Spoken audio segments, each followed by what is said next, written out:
कपड़े धोने वाली बहू। शादी के पहले से ही विभा को कपड़े धोने का बड़ा शौक था। कभी नल के नीचे तो कभी तालाब के पास। अरे मेरी नीली वाली लुंगी नहीं दिख रही है। विभा की अम्मा, कहाँ रखी है लुंगी? अरे वो तो विभा ने परसों ही धोकर रखी थी आपकी अलमारी में, देखो वहीं होगी। वो ना मैंने आज धो दी, मुझे लगा कि गंदी हो गई होगी। अरे कैसे गंदी हो गई थी? उसे तो मैंने पहना भी नहीं। हे भगवान, इस लड़की के कपड़े धोने की आदत से परेशान हो गया हूँ मैं। जितना तो घर में राशन नहीं आता, उससे कहीं ज्यादा डिटर्जेंट पाउडर का खर्चा है।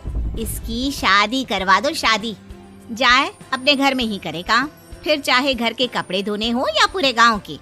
हाँ ठीक बोल रही हो, देखता हूँ मैं कोई लड़का। वो दिन भी आ जाता है जब विभा को देखने लड़के वाले आ जाते हैं। लड़की मुझे अच्छी लगी। होने वाली सास कहती है, बेटी अगर कुछ पूछना है तो पूछ लो। वैसे तो हमारी लड़की बहुत ही शर्मीली है, जो बोल दो वो मान लेती है, इसे क्या पूछना होगा। अरे कैसी बात कर रही हो माँ, मुझे इन लोगों के घर रहना है, सवाल तो कई है। हाँ हाँ बेटा, पूछ लो ना, क्या पूछना है। आप लोगों के घर कपड़े कौन धोता है? सास का मुंह बन जाता है। देखो, अगर तुम ये कहना चाहती हो कि तुम्हें कपड़े धोने नहीं आते तो सुन लो, कपड़े मैं ही धोती हूँ, लेकिन तुम्हारे आ जाने के बाद मैं रुमाल तक नहीं धोऊंगी। अरे चुप रहना भाग्यवान, बहू बेचारी घर आई नहीं, उसे डराना शुरू कर दिया। वो क्या है ना बिटिया, अभी तक तो ये कल्लू की माँ ही धोती थी, लेकिन अब तुम्हारे पापा तो दहेज में वॉशिंग मशीन देंगे ही। तभी विभा की माँ बोल पड़ती है, सवाल भी पूछा तो क्या। वैसे भाई साहब, मशीन की तो फिर भी कपड़े धोने की कैपेसिटी होती है, मतलब जो बिटिया दे रहे हैं ना विभा, इसे कपड़े धोने का बहुत शौक है। ये आप लोगों के क्या आस पड़ोस गांव मोहल्ले सबके कपड़े धो दे और उफ तक ना करे। बाहर देखा नहीं आपने कितने कपड़े सूख रहे हैं, सब हमारी बिटिया ने ही तो धोए हैं। बस भी करो ना माँ, शर्म आ रही इतनी तारीफ सुनकर। और तो और एक दाग निकाल कर दिखाओ तो मान जाऊँ। हाँ अच्छा, माफ करना बेटा, मैंने गलत समझा। हमें तो रिश्ता बहुत पसंद है। और ऐसे जुड़ जाता है रिश्ता कपड़े धोने का शौक रखने वाली विभा का। उसकी शादी हो जाती है कोयला फैक्ट्री में काम करने वाले कल्लू के साथ। शादी के बाद अचानक विभा चिल्लाती हुई सास के पास आती है। सासू माँ, अरे सासू माँ कहाँ है आप? ये तो धोखा है, धोखा दिया आप लोगों ने मुझे। इसे ससुर के चक्कर के बारे में पता चल गया। अरे तो उसमें तुझे क्यों धोखा मिला है? अरे नल में पानी नहीं आता, कपड़े कैसे कब धुलेंगे? अच्छा, तू पानी नहीं आ रहा उसकी बात कर रही है। तो आपने क्या सोचा? कुछ नहीं। अच्छा, तेरी माँ ने कहा था कि कपड़े धोने का शौक है तुझे, याद आया मुझे। शौक बोलकर कपड़े धोने वाले मेरे जुनून को कम ना आके सासू माँ, कपड़ा धोना मेरा गुरूर है। तभी पति भी वहाँ आ जाता है। अभी मैंने इसे सनी देओल की फिल्म दिखाई है, उसी के डायलॉग मार रही है माँ। अच्छा सुन, साफ बता रही हूँ, पानी सुबह 4 से 6 और शाम को 10 से 12 आता है, समझी? विभा टाइमिंग सुनकर हैरान हो जाती है। ये क्या भूतों का मोहल्ला है? सुबह 4 बजे उठकर कौन कपड़े धोता है? 4 बजे टंकी में पानी जाता है, फिर सारा दिन धोना ना, किसने मना किया?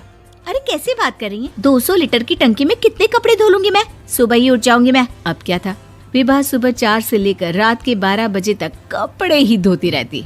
एक रोज सास पड़ोस से निकलकर कहीं जा रही होती है कि साथ वाली कहती है, हाँ कल्लू की माँ, जरा ये बताओ कि 2 साड़ी है, 2 ब्लाउज और एक पेटीकोट और एक नाड़े वाला लंबा कच्छा। हाँ तो? अरे तो क्या, कितना लोगी धुलाई ये बताओ। धोबन दिख रहे हैं हम क्या? हमारे पति सरकारी नौकरी से अभी रिटायर हुए हैं और बेटा सुपरवाइजर है कोयला फैक्ट्री में। धोबन समझ रखा है हमें।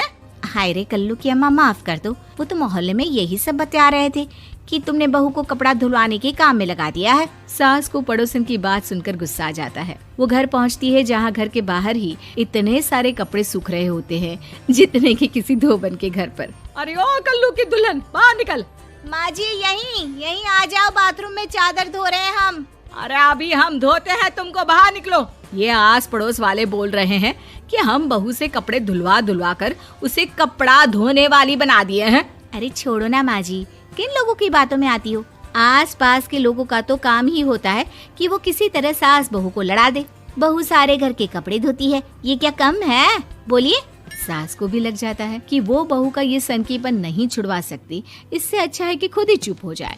एक रोज सास और बहू मंदिर जाते हैं, जहाँ सास की साड़ी वहाँ खड़ी भीख मांगने वाली से मिलती है। माँ जी क्या बात है, आपकी साड़ी उस भिखारन से कितनी मिल रही है ना? हाँ हाँ देखो तो, दोनों की साड़ी मिल रही है। क्या बात है कल्लू की अम्मा, तुम खुद को तो अफसर की बीवी बताती हो और ऐसी सिंपल सी प्लेन साड़ी पहनकर घूमती हो। सिंपल और प्लेन नहीं है ये साड़ी। तो क्या सोने के धागे से फूल बने हैं? कुछ भी सासू माँ, कुछ भी।